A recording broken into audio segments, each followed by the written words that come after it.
नमस्कार, आप देख रहे हैं रिपोर्टर जी और मैं हूं आपकी होस्ट लता सिंह।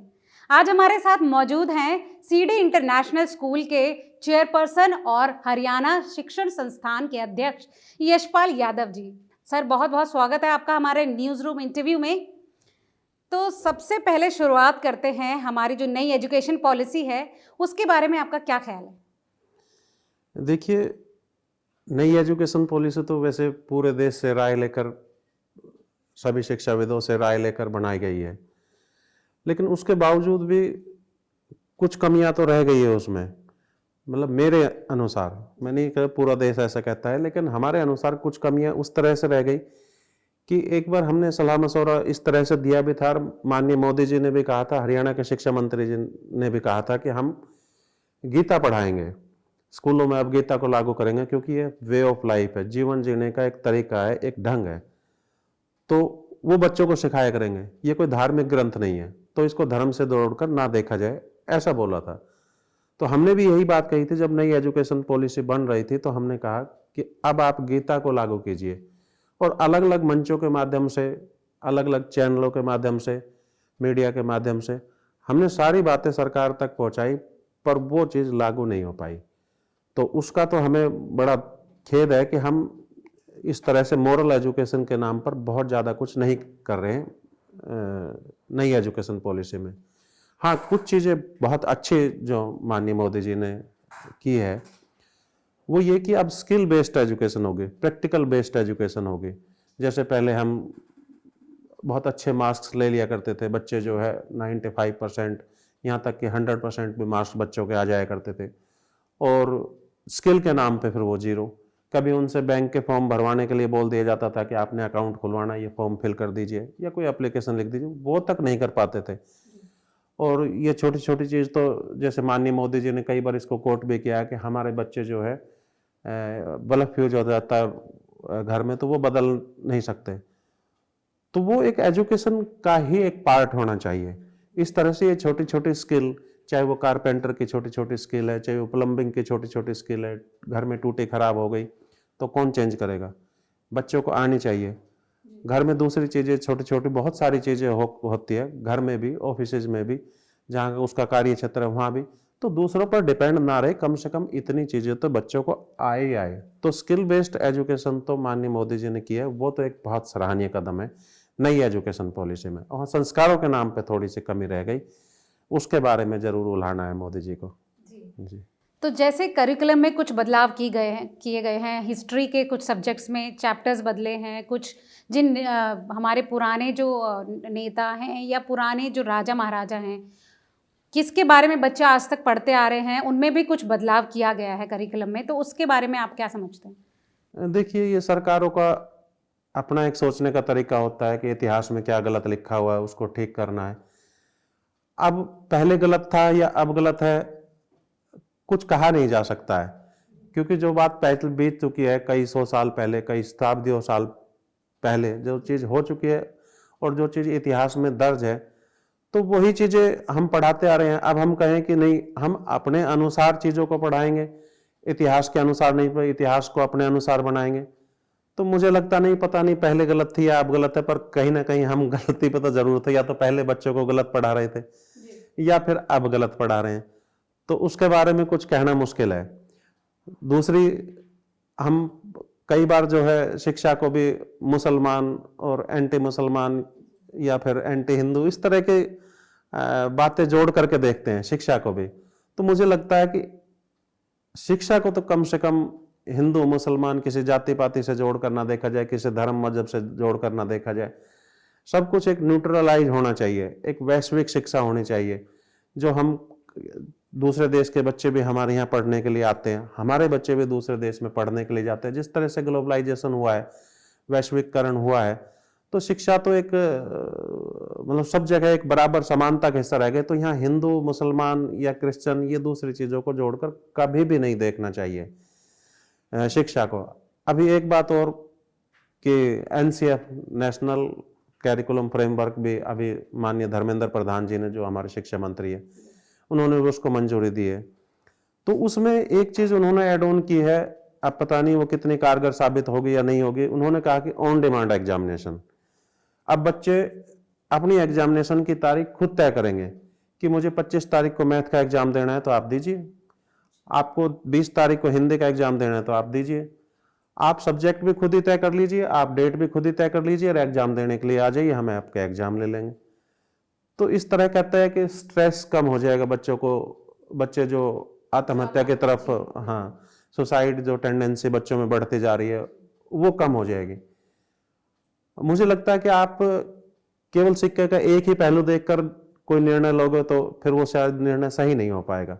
आपने सिक्के के दोनों पहलू देखना पड़ेगा कि आप, ठीक है, सुसाइड टेंडेंसी को कम कीजिए, वो अच्छी बात है कि जहां सुसाइड टेंडेंसी बढ़ जाती है वो देश कभी तरक्की नहीं कर पाता।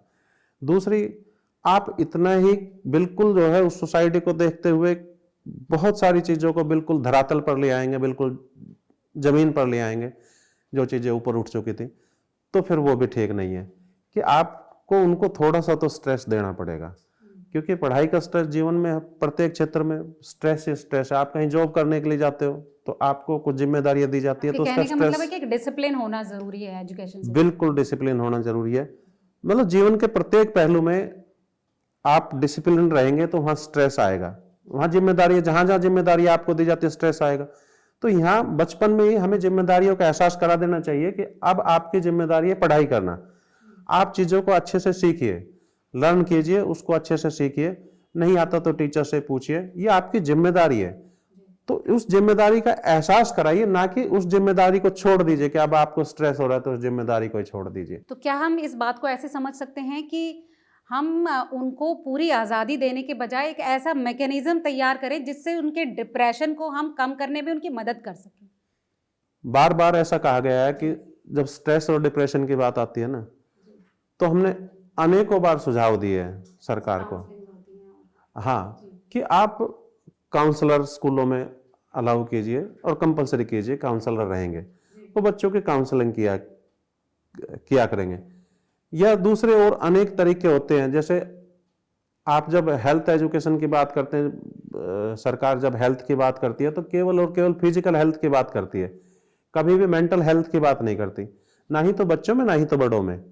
एक डाटा आया था पिछले दिनों, मैं पढ़ रहा था, तो उसमें यह कहा था जब सरकार 100 रुपए खर्च करती है हेल्थ को लेकर तो केवल और केवल 15 पैसे खर्च करती है मेंटल हेल्थ को लेकर। और तो आप लगाइए 100 रुपए में से केवल 15 रुपए अगर मेंटल हेल्थ को लेकर खर्च किए जाते तो सरकार मेंटल हेल्थ को लेकर चिंतित है नहीं। और दूसरी तरफ ऐसा बार बार कहा जाता है कि हमारा देश में बहुत स्ट्रेस है, बहुत टेंशन है, डिप्रेशन में जा रहे हैं लोग, युवा लोग भी डिप्रेशन में जा रहे हैं, बुजुर्ग लोग भी डिप्रेशन में जा रहे हैं। तो आपने उस मेंटल हेल्थ को लेकर किया क्या है? आप ना तो पैसे ही खर्च कर रहे, ना ही अवेयरनेस के कोई कार्यक्रम चला रहे, ना ही स्कूलों में कोई आप सिलेबस इंट्रोड्यूस कर रहे, तो कुछ भी नहीं कर रहे। आप सिर्फ चीजों को कम करते जा रहे हैं और उसको कहते हैं अब स्ट्रेस कम हो जाएगा। उससे स्ट्रेस नहीं कम होगा, बल्कि उसको जिम्मेदारी का बोध कराइए बच्चों को और ये कहिए कि ये आपकी जिम्मेदारी बनती है और इसको खुशी खुशी निभाइए। आप उस जिम्मेदारी से पीछा छुड़ा दोगे तो बच्चा बचपन में ही जब जिम्मेदारी से पीछा छुड़ाना सीख जाएगा तो जब वो जवान होगा, युवा होगा, फिर उस पर देश की भी जिम्मेदारी पड़ेगी, बाकी दूसरी चीजों की भी जिम्मेदारी पड़ेगी, जॉब की जिम्मेदारी, परिवार की जिम्मेदारी, पत्नी की जिम्मेदारी, बेटे की जिम्मेदारी, है ना, माँ बाप की जिम्मेदारी और समाज की जिम्मेदारी, देश की जिम्मेदारी, पता नहीं कितनी तरह की जिम्मेदारी एकदम आ पड़ती है, फिर वो उस जिम्मेदारी को निभाने में काबिल नहीं हो पाता। तो आप स्ट्रेस को कम करने का मतलब ये मत सोचिए कि सारी चीजों को आप खत्म कर दे फिर स्ट्रेस कम हो जाएगा। नहीं, सक्षम बनाने की तरफ ध्यान दिया जाए। बिल्कुल, निश्चित रूप से यही बात है। यशपाल जी, जैसे कि आप प्राइवेट संस्थानों के जो इंस्टीट्यूशन है उसके अध्यक्ष हैं, तो प्राइवेट इंस्टीट्यूट्स पर, प्राइवेट स्कूल्स पर हमेशा से आरोप लगते रहे हैं कि मनमानी फीस स्कूल्स वसूलते हैं छात्रों से, उनके परिवार वालों से। तो इस बारे में आप क्या समझते हैं? ये मुझे पता नहीं है क्वेश्चन कहाँ से आता है, बार बार आता जरूर है, क्योंकि सरकार का स्कूलों को कोई सहयोग नहीं मिलता। सरकार 1 रुपए का सहयोग नहीं देती किसी भी जगह पे। सरकार उल्टा हमसे टेलीफोन का कॉमर्शियल बिल लेती है, इंटरनेट का कॉमर्शियल बिल लेती है, बिजली का कॉमर्शियल बिल लेती है, और हमारे ऊपर प्रॉपर्टी टैक्स भी कॉमर्शियल लगता है। और हमारी बसों का जो टैक्स होता है, जो बच्चे जिनको हम बच्चों के लाने और ले जाने के लिए इस्तेमाल करते हैं, वो व्हीकल होते हैं, उस पर भी कॉमर्शियल टैक्स लगता है। जब आप सारी चीजों पर ही तो कॉमर्शियल टैक्स ले रहे हैं, कहीं भी टैक्स में आप रिबेट नहीं दे रहे, कुछ भी छूट नहीं दे रहे, और फिर आप उल्टा कहते हैं कि फीस कम कर दीजिए। आपका टैक्स भरें या फीस कम करें, फीस कम कर देंगे तो आपका टैक्स नहीं भर पाएंगे, क्योंकि हमारे पास केवल और केवल एक ही इनकम का साधन है फीस, उसी से हमें सारे खर्चे चलाने होते हैं। 5 स्टार कल्चर की बिल्डिंग हमारी बनी हुई होती है, उसका मेंटेनेंस, उसका रख रखाव पर बहुत सारे पैसे खर्च होते हैं। ऊपर से सिक्योरिटी के ऊपर सिक्योरिटी गार्ड वगैरह होते हैं, ऊपर से जो है स्मार्ट क्लासेस वगैरह, अब ये सारी चीजें आ गई हैं। परिवार वालों की भी अपनी तरफ से हाँ, रिक्वायरमेंट होती है, डिमांड होती है। बहुत नहीं जरूरी है ये चीजें, जो मैं ये सारी चीजें बता रहा हूँ, ये सारी चीजें जरूरी है, वरना हम वर्ल्ड लेवल पे एजुकेशन में पिछड़ जाएंगे अगर हम ये नहीं कर पाए तो। 5 स्टार कल्चर होना ही चाहिए, मैं मना नहीं करता इसको, लेकिन दूसरी तरफ एक और भी है, क्योंकि हमारे पास जेंट्री भी अलग अलग है। जो 5 स्टार कल्चर की फीस जो देना जानते हैं वही 5 स्टार कल्चर अडॉप्ट करते हैं। हमारे पास दूसरी भी जेंट्री है जो सिर्फ 200 रुपए फीस दे सकती है, 300 रुपए फीस दे सकती है, 400 रुपए फीस दे सकती है, इससे ऊपर फीस नहीं दे सकती। और वो गवर्नमेंट स्कूलों में बच्चों को पढ़ाना नहीं चाहते, इसलिए कि वहाँ सुविधाएं तो है, लेकिन टीचिंग की व्यवस्था, मतलब शैक्षिक कार्य उतने अच्छे से नहीं हो पाते। तो बिल्डिंग तो अब गवर्नमेंट ने भी बहुत अच्छी अच्छी बिल्डिंग बनाई है गुड़गांव में स्कूलों की, तो बड़ा अच्छा लगता है कि देखकर, लेकिन उसमें शैक्षिक कार्य उतने अच्छे नहीं हो सकते, होते ही नहीं है। वो क्यों नहीं होते वो एक अलग विषय है, पर उस पर भी एक लाइन में बोल देता हूं कि टीचर्स की जो जिम्मेदारियां है वो केवल टीचिंग की नहीं रह रही है। गवर्नमेंट स्कूलों की बात कर रहा हूं मैं, टीचिंग की नहीं रह रही। आप गवर्नमेंट स्कूलों के टीचर से आप जनगणना का कार्य भी करा रहे हैं, आप उनसे क्लरिकल काम भी सारा करा रहे हैं। जनगणना छोड़ दिए, इलेक्शन छोड़ दीजिए, चलो ये मैंडेटरी काम है, आप पूरा का पूरा क्लरिकल काम, आपके स्कूलों में क्लर्क नहीं है, सारा का सारा बोझ टीचर्स पर आ गया और सब कुछ ऑनलाइन कर दिया। आपने कहा डाटा भी फीड करना है, आपने कहा कि ये भी, आपके पास इंटरनेट स्कूल में है नहीं, आपके टेलीफोन व्यवस्था स्कूल में है नहीं, आप किस तरह से कहते हो टीचर को कि आपने डाटा फिल करके देना है? फिर वो टीचर स्कूल को छोड़ करके साइबर कैफे में जाता है, वहां डाटा फिल करके आता है, तब तक क्लास क्या करेगी, खाली रह जाएगी, तो बच्चों को नुकसान होता है। तो इसका मतलब ये हुआ कि जब आप टीचर से टीचिंग का कार्य ना करा के दूसरे कार्यों की तरफ उसका रुझान कर रहे हैं, तो आप बच्चों को पढ़ाना ही नहीं चाहते, पहली बात तो। चलो वो एक सरकारी स्कूलों का एक अलग कॉन्सेप्ट है। मैं कह रहा था कि 200-300 रुपए देने वाले भी पेरेंट्स है और जो प्राइवेट स्कूल में पढ़ाना जानते हैं। तो बार बार जो है मीडिया के माध्यम से भी, सरकार के अलग अलग बयान के माध्यम से भी, यहाँ तक कि मुख्यमंत्री और शिक्षा मंत्री तक भी बयान दे देते हैं कि स्कूल चल रहे हैं, छोटे चल रहे हैं, इनको हम बंद कराएंगे, इनकी मान्यता नहीं है, ये गैर कानूनी काम कर रहे हैं। आप उनको ऐसा कहकर डिमोटिवेट कर रहे हैं। आपको कहना चाहिए कि देखो, गरीब लोगों के लिए भी व्यवस्था इन लोगों ने कर रखी है, बहुत थोड़ी, मात्र 200 रुपए में, 300 रुपए में, 500 रुपए में फीस लेकर ये बच्चों को एजुकेट करने का काम कर रहे हैं। ये हमारे स्टेट के बच्चे हैं जो गरीब है, जो सक्षम नहीं है, ऐसे बच्चों को भी एजुकेशन लेने का अधिकार तो है प्रत्येक क्षेत्र के लोगों को, चाहे वो गरीब हो, चाहे वो अमीर हो, किसी भी सेगमेंट का हो। बहुत गरीब भी लोग गुड़गांव में रहते हैं, हरियाणा में रहते हैं, बहुत अमीर भी लोग गुड़गांव में रहते हैं, पूरे हरियाणा में रहते हैं, बहुत बहुत अमीर रहते हैं। तो जो अमीर है उनके लिए तो 5 स्टार कल्चर के स्कूल खुले हुए हैं और वो खुलने ही चाहिए, क्योंकि वो क्वालिटी एजुकेशन दे रहे हैं, वही वर्ल्ड लेवल पे हमें कम्पीट करते हैं। जहां बात आती है छोटे लेवल के, जो कर्मचारी 10,000 रुपये कमाता है, 8,000 कमाता है, जो रेहड़ी लगाता है, समोसे बेचता है, बाकी दूसरे छोटे काम करता है, मीन्स छोटे का मतलब छोटे इनकम के काम, तो वो काम करता है, तो उसको भी अपने बच्चे पढ़ाने का अधिकार है। तो आप कहते हैं कि ये जो छोटे स्कूल खुल रहे हैं, जो 5 स्टार फैसिलिटीज नहीं दे पा रहे हैं, इनको बंद करना है, ये गैर कानूनी तरीके से चलते हैं, इनको बंद करना है। आप मीडिया में भी इस तरह के बयान जारी कर देते हैं, तो वो जो छोटे स्कूल चल रहे हैं अपने आप को, वो डिमोटिवेटेड हो जाते हैं, वो अच्छे से एजुकेट नहीं कर पाते बच्चों को, क्योंकि उनके मन में एक डर बैठ जाता है कि एजुकेशन मिनिस्टर इस तरह की बात कर रहा है, मुख्यमंत्री इस तरह की बात कर रहा है। तो आपको उनको शाबाशी देनी चाहिए, उनके पीठ थपथपानी चाहिए, ये कहना चाहिए कि देखो हमारे यहाँ हरियाणा में ऐसे भी है जो छोटे लोगों को एजुकेशन देने का काम करते हैं। जो छोटे लोग मीन्स छोटी इनकम के लोग, कभी छोटे लोग का मतलब, हाँ, उस सेंस में बात कर रहा हूँ। तो छोटी इनकम के लोगों को भी एजुकेशन देने का काम कर रहे हैं, चाहे वो पेड़ के नीचे बैठ के पढ़ा रहा हो, उनको भी आपको पढ़ाने के लिए अनुमति दे देनी चाहिए। आप कहते नहीं, आपका तो इतना बड़ा कमरा होना चाहिए, एक क्लास रूम होना चाहिए, एक क्लास कंस्ट्रक्शन होनी चाहिए और बाकी तमाम सुविधाएं आपके स्कूल में होनी चाहिए। फिर आप सस्ता कैसे पढ़ाओगे जब आपके पास इतनी सारी इन्वेस्टमेंट करवा ही ली है, इतना सारा खर्चा करवा ही लिया है, तो इतना सारा उसमें बिजली का बिल आ जाता है, इतना सारा उसमें फोन का बिल आ जाता है, इतना सारा इंटरनेट का बिल आ जाता है और उसमें बाकी तमाम चीजों का भी बहुत सारा बिल आ जाता है, जैसे प्रॉपर्टी टैक्स वगैरह भी बहुत सारा लग जाता है। फिर आप उसको कैसे कहोगे कि आप थोड़ी फीस में पढ़ाओ? थोड़ी फीस में तो वही पढ़ा पाएगा जो पेड़ के नीचे बैठ कर पढ़ा रहा है, जो छोटे कमरे में पढ़ा रहा है, जो कम सुविधाओं में पढ़ा रहा है, वो पढ़ा पाएगा। तो कम से कम वो एजुकेट करने का कार्य तो कर रहा है और आपसे कोई जॉब नहीं मांग रहा, नहीं तो वो भी बेरोजगार हो जाता है और आपसे जॉब मांगता, सरकार से कहता है कि भाई मुझे भी जॉब दो।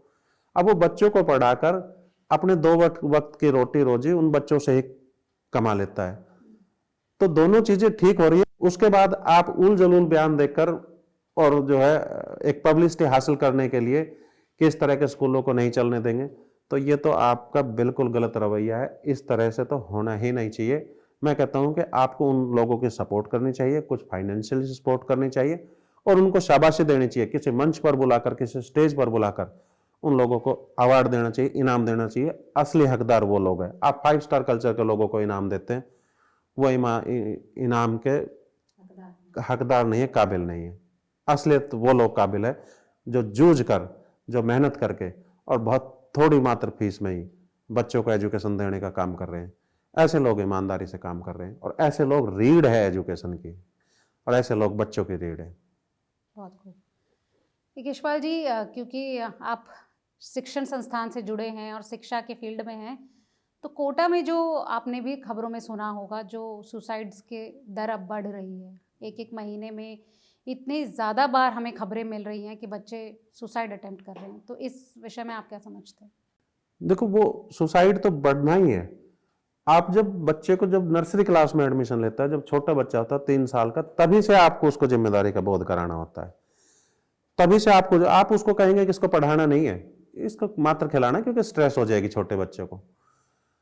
आप यहाँ उनके तो लेकिन कुछ उल्टा हो रहा है। आप उन नहीं, वही बात को जोड़ रहा हूं। आप उनकी मासूमियत का फायदा लेकर अपनी पब्लिसिटी तो हासिल कर सकते हो कि भाई सरकार बच्चों के लिए देखो कितना अच्छा सोच रही है, उनका वजन कम कर रही है, बल्कि आप उनको जिम्मेदारी की भावना से मुक्त कर रहे हैं। आप छोटे लेवल पर ही उनको जिम्मेदारी की भावना दीजिए, जब फिर वो कोटा में जाकर आत्महत्या नहीं करेंगे। वो कोटा में जाकर आत्महत्या तब कर रहे हैं क्योंकि शुरुआत में आपने उनको बिल्कुल फ्री रखा। स्कूलिंग लाइफ तो उनको कहा कि अब तो स्ट्रेस आना ही नहीं चाहिए। जब ऑन डिमांड एजुकेशन तक की बातचीत चल रही है और फिर आप उनको कोटा में ले जाकर एकदम इतना प्रेशर डाल देते हो, तो फिर वो तो टायर फटेगा। तो ये नहीं, ये तो गलत बात है। कोटा का तो वो प्रेशर जो है वो तो रहेगा ही रहेगा, उसको आप डिनाई नहीं कर सकते किसी भी तरह से, क्योंकि आपने जब इतनी बड़ी बड़ी जिम्मेदारियां उन लोगों को देनी है, उस सर्विस के लिए, उस जॉब के लिए वो अप्लाई कर रहे हैं जहां बहुत बड़ी जिम्मेदारी है उनके पास। तो जब बहुत बड़ी जिम्मेदारी पर वो लोग बैठाने हैं, आपने बहुत बड़े पोस्ट पर वो लोग बैठाने हैं, बड़े पद पर बैठाने हैं, तो फिर आप उसको कोटा से कैसे रोक पाएंगे? कोटा से तो नहीं रोक पाएंगे, लेकिन इनिशियली जो शुरुआती दौर में जो जिम्मेदारी का एहसास आपने नहीं होने दिया, वो कारण रहा कि कोटा में जाके आत्महत्या होती है। लेकिन जो प्राइवेट इंस्टीट्यूट्स का जो वहाँ पे रोल रहा है कि आपस में जो खींचतान का माहौल है, कि बच्चों को फोर्स किया जाता है कि वो अगर हमारे इंस्टीट्यूट्स में नहीं आएंगे या इतना स्कोर नहीं करेंगे तो उनको यहाँ से निकाल दिया जाएगा, जो कि फिर एक इनडायरेक्टली पेरेंट्स की तरफ से भी प्रेशर होता है क्योंकि वो एक कर्जा लेकर उनको भेज रहे हैं पढ़ने। तो इस स्थिति को कैसे मैनेज किया जाए? वो रेगुलाइज करने की जरूरत है। उस पर हम कभी नहीं कहते कि रेगुलाइज मत कीजिए। आप उस पर कानून बनाइए, नियम बनाइए, उपनियम बनाइए, उनका पालन आप सख्ताई से कराइए, उस पर कोई दिक्कत नहीं। लेकिन आप कहते हैं कि पढ़ाई का प्रेशर कम कर दीजिए। बच्चों को जो है तैयारी करने का बहुत प्रेशर रहता है क्योंकि टेस्ट नजदीक आ रहा है और उस टेस्ट की तैयारी भी करनी है, कहीं फेल ना हो जाए, इस डर के कारण फिर वो आत्महत्या कर लेता है या फेल होने के बाद आत्महत्या कर लेता है। तो वो तो आत्महत्या तो आपने शुरुआत की जिम्मेदारी का है। और रही बात कि प्रेशर दूसरे इंस्टीट्यूशन का, या इंस्टीट्यूशन दूसरे तरीके से प्रेशर क्रिएट करते हैं, उसको रेगुलाइज करने की बहुत ज्यादा जरूरत है। वो तो रेगुलाइज आप कीजिए, उस पर कठोर से कठोर कानून बनाइए, सख्त कानून बनाइए और उन कानूनों को इंप्लीमेंट भी कीजिए। ये सरकार का कर्तव्य भी है और उनकी जिम्मेदारी भी है। अंत में आखिरी सवाल में मैं ये जानना चाहूँगी कि आप जिस शिक्षण संस्थान के अध्यक्ष हैं, तो आपके शिक्षण संस्थान में जितने भी इंस्टीट्यूट्स हैं, सबका क्या मानना है कि सरकार को क्या ऐसे और एजुकेशन सिस्टम में बदलाव करने चाहिए, या प्राइवेट इंस्टीट्यूशंस को किस तरीके से सरकार मदद कर सकती है? हमने कई बार सलाह दी सरकार को कि सरकार बहुत भारी मात्रा में एजुकेशन को लेकर पैसे खर्च करती है। अभी हरियाणा सरकार ने 25% से ऊपर का बजट का एजुकेशन को लेकर खर्च किया है। इस तरह केंद्र सरकार ने 27% खर्च किया है एजुकेशन को लेकर। एक इतनी बड़ी ह्यूज अमाउंट में जब पैसे खर्च किए जाते हैं तो उनका रिजल्ट क्यों नहीं आता? उनका रिजल्ट भी तो आना चाहिए। तो उनका रिजल्ट इसलिए नहीं आ पाता कि वो सही तरीके से पैसे सही जगह पे खर्च नहीं हो पाते। जैसे आप पीछे दिनों सरकार ने एजुसेट सिस्टम कहा था कि अब जो है हमने प्रत्येक स्कूल में एजुसेट लगा दिए गवर्नमेंट स्कूलों में, और अब जो है चंडीगढ़ से या दूसरी जगह से बैठकर जो एक्सपर्ट लोग होंगे वो बच्चों को अच्छी तरह से समझाया करेंगे इंटरनेट के माध्यम से। ठीक है, आपने एजुसेट लगा दिया, आपने कई करोड़ों रुपए खर्च कर दिए इस तरह को लेकर, और फिर आपने उन स्कूलों में इंटरनेट की सुविधाएं नहीं दी, उन स्कूलों में फिर आपने जनरेटर की सुविधाएं नहीं दी, बिजली की पूरी व्यवस्थाएं नहीं दी, तो फिर वो एजुसेट धीरे धीरे करके खत्म हो गया और एक दिन भी स्कूल में नहीं चल पाए, क्योंकि ये सारी चीजें, इंटरनेट तो एक बेसिक नीड होती है उसके लिए, तो बेसिक नीड भी आप नहीं दे पाए, आपने कई करोड़ों रुपए खर्च कर दिए उस चीज को लेकर के, तो ये पैसे इस तरह से डंप हो जाते हैं। हमने ये कहा कि आप बच्चों को पढ़ाने के लिए हमारे पास बच्चे भेज दे, जितने भी सरकारी स्कूल के बच्चे वो आप हमें दे दो, और आप 3700-3800 रुपए के करीब बच्चे पर खर्च कर रहे हैं हर महीना। सरकार का ये डाटा है कि तकरीबन 3700, 3700 रुपए, 800 रुपए के करीब सरकार एक बच्चे पर खर्च कर देती है जो सरकारी स्कूल में बच्चे पढ़ रहे होते हैं। तो हमने कहा आप उससे आधे पैसे ही स्कूलों को दीजिए, उससे आधे पैसे ही सरकार को भी बचेंगे और हम भी आपका काम कर देंगे, और उन बच्चों को हम फ्री ऑफ कॉस्ट कर पढ़ाएंगे। जो आप पैसे आप खर्च कर रहे हैं उससे आधे पैसे हमें दे दीजिए। तो सरकार इस चीज को मानने के लिए तैयार नहीं है, पता नहीं क्यों नहीं मानने के लिए, क्या इंटरेस्ट है, वरना सरकार का बजट भी कम हो रहा है, बच्चे पढ़ भी अच्छे रहे हैं, और बच्चों को विकल्प भी मिल जाता है कि आप इस स्कूल में पढ़िए, उस स्कूल में पढ़िए, जहां चाहे पढ़िए, सारे सरकारी सारे प्राइवेट स्कूल आप है, क्योंकि हर जगह प्राइवेट स्कूल तो खुले हुए हैं, तो विकल्प मिल जाते हैं, केवल और केवल सरकारी स्कूल का विकल्प खत्म हो जाता है। तो ये सारी चीज अगर आप हमें दे दीजिए, दे देते हैं, तो आपके जो बेसिक चीजें हैं, जो सरकार का दायित्व बनता है, संविधान में भी ये लिखा हुआ है कि प्रत्येक बच्चे को, राइट टू एजुकेशन में ऐसा लिखा हुआ है कि प्रत्येक बच्चे को शिक्षा देना सरकार का कार्य है। तो सरकार तो शिक्षा दे नहीं पा रही, चाहे मौलिक अधिकार में बेशक लिखा हो बच्चे का मौलिक अधिकार है शिक्षा देना, लेकिन शिक्षा के नाम पर तो खाना पूर्ति हो रही है। तो आप इस तरह करेंगे तो असलियत में बच्चे को उनका मौलिक अधिकार भी मिलेगा, और असलियत में सरकार को उसके बजट में भी कटौती हो जाएगी, जो दूसरे मद पर सरकार खर्च कर सकती है।